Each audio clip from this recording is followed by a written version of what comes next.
Hamas puts their citizens in front of their military targets. Our greatest enemy is not external, it's internal. Iran is certainly complicit here. Without them, there's no Hamas.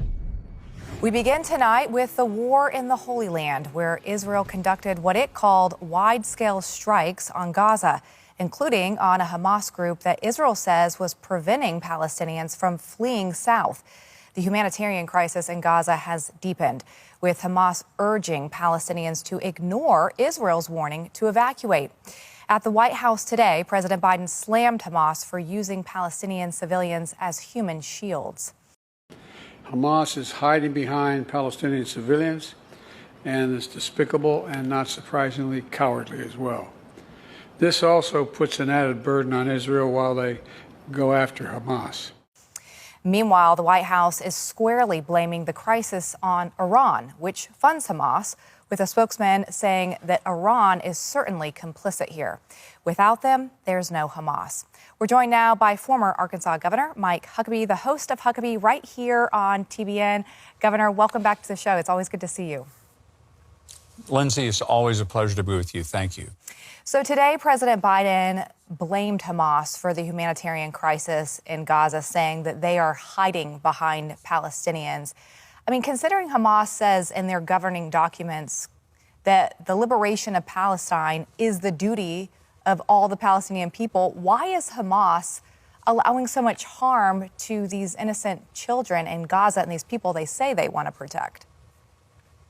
Lindsay, it's really disgusting, but Hamas understands that if they can produce serious, significant civilian casualties and show them to the world and blame Israel for it, the world is likely to turn against Israel. They'll forget the massacre, the barbarian massacre of these savages toward the Israeli innocent citizens on October the 7th, that they'll begin focusing on the people of Gaza and how they have been unfortunately killed.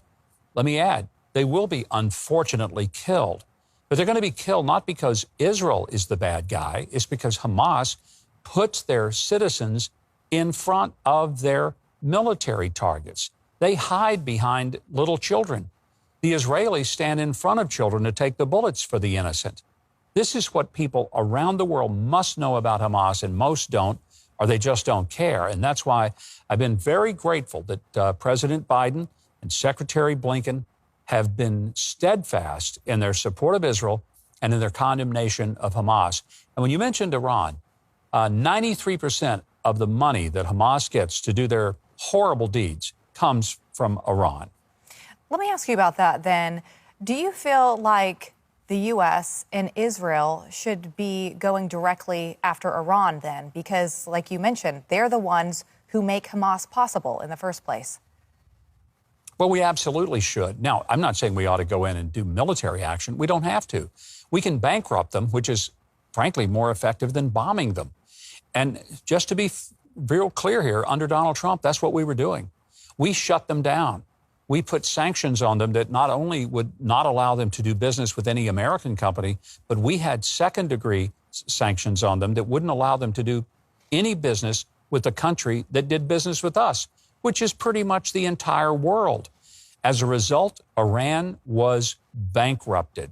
They were in real trouble financially. When Joe Biden came in and relaxed those sanctions, and he gave or made possible for the $6 billion to go back, opened up their oil markets, which was $80 billion, everything changed for Iran. They were back in the money. And what did they do with that money? They gave it to Hezbollah in Lebanon. They gave it to Hamas in Gaza. And now we have dead Israelis all over the place, and we'll have dead Palestinians because we relaxed the rules on Iran. So what we need to do, put the screws back on them, make it tight, make it hard, bankrupt them, and then you don't have to bomb them. I mean, I'm looking at some of these protests in major cities in support of Palestine. In fact, in support of Hamas. In fact, Just last night at George Washington University in Washington, D.C., a giant laser sign was posted on the side of the campus library, which was endowed by a Jewish person who was a supporter of the Holocaust Museum, ironically, offering their support for the martyrs of Hamas. It's just absolutely disgusting. But this is happening openly now on college campuses across America, across Western Europe.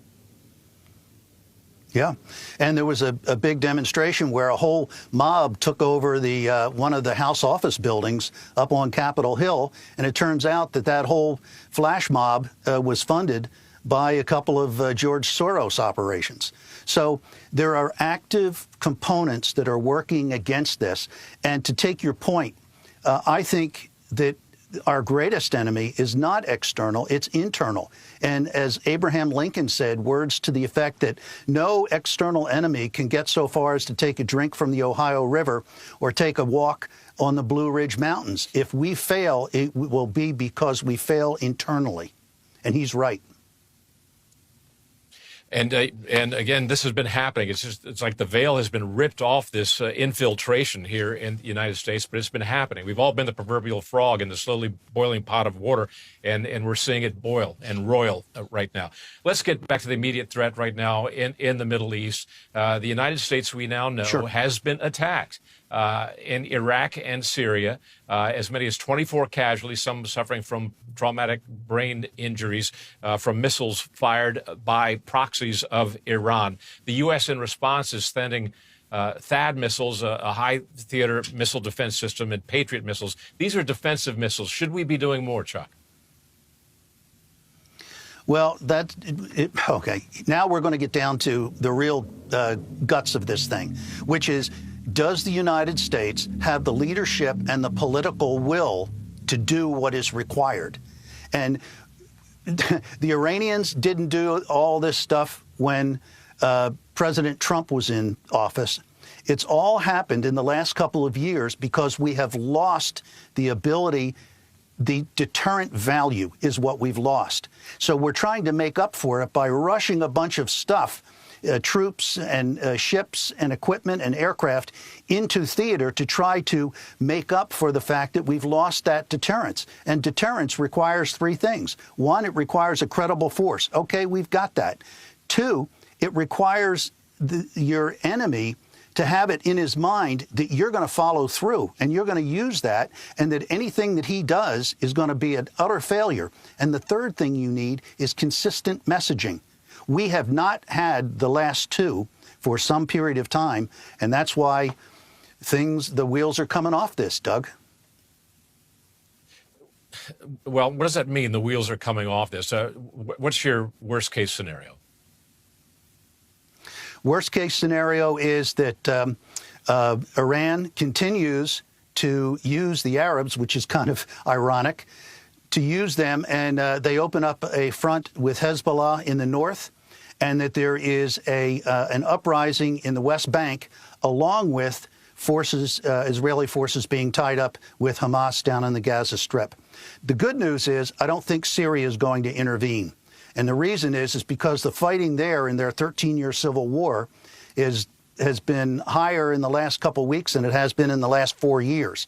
So they've displaced half their population and killed 500,000 of their people.